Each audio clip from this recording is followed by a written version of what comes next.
Bonjour Kate Morton. Bonjour. Vous êtes australienne, auteure de 3 romans déjà. Le premier s'appelle Les Brumes de Riverton. Il a été publié en France en 2007, qui a connu un succès mondial. Ensuite, on a Le Jardin des Secrets, qui a été publié en 2009. Aujourd'hui, vous êtes de passage à Paris. On est très content de vous voir pour que vous nous parliez de votre troisième roman, Les Heures lointaines, disponible en 2011 aux éditions Presse de la Cité depuis le mois de juin. Donc depuis 6 ans, vous nous offrez un roman tous les 2 ans. C'est un très joli rythme. Well, yes, I suppose that there are other writers who write faster, but for me, I have two little boys, so that's as much as I can manage. And I really like to be able to immerse myself in the world of my book. And for me, I like to live in it longer than just 1 year. Alors ça c'est très intéressant ce que vous dites sur l'immersion de vos livres, parce qu'effectivement, à chaque fois que vous sortez un livre, c'est un véritable univers qu'on trouve dedans. Et là pour le coup, il y a quand même 675 pages qui sont très très riches et qu'on évoquera plus tard le sujet. That's one of my favorite things to do. When I was small, I loved to read, and I think when you read as a child, you read differently, you disappear. You know, I used to climb up a tree and take my book, and the real world would disappear, and I would just be living and breathing the story that I was inside. And as an adult, reading, I didn't get that feeling as often, so I decided to try and create it for myself, and that's why I started to write.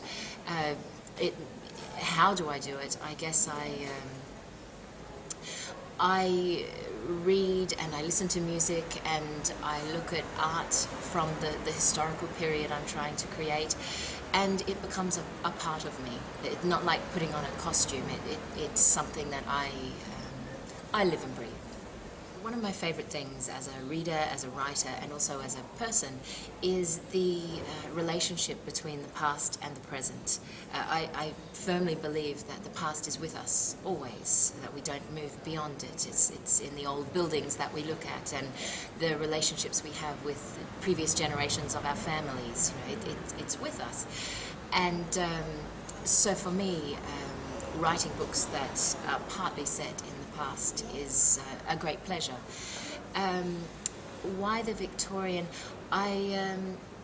That's as far back as I can go because I feel that with that distance I can touch that part of history.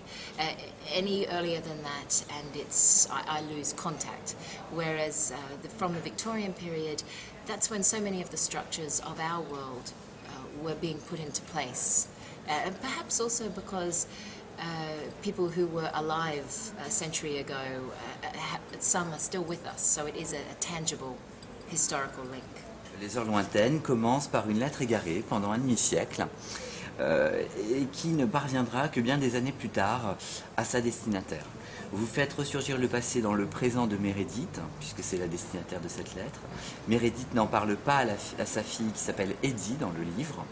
Pour reconstituer le puzzle familial, Eddie se rend au château, d'où provient cette fameuse lettre, pour y dénicher bien des secrets. When Edie starts to investigate, and she doesn't set out with an intention of investigating, rather she stumbles, almost in a strange and eerie coincidence. She comes across a big set of gates that she has a very strong feeling that she's seen before, and she realizes that there is a link between her mysterious visit to these gates and the secret that her mother has kept from her all these years. So she does begin to investigate, and behind the gate she finds a quite crumbly castle with 3 elderly spinsters living inside, sisters, the sisters Blythe, living in the castle where they were born and raised by their father, Raymond Blythe, who was the writer of a sort of spooky gothic children's book that's been very widely read called The True History of the Mudman. And she gets drawn into their world and by and by solves her mother's mystery, finds the answer to the riddle. Est-ce qu'on peut en savoir un peu plus sur l'homme debout avant d'aller lire votre bouquin? Si vous pouvez nous en dire un peu plus pour nous donner envie. I knew from very early on, this book, more than any of my others, seemed to come fully formed. I had a very strong impression of the castle, very strong impression of these 3 sisters and their dependency, their codependency.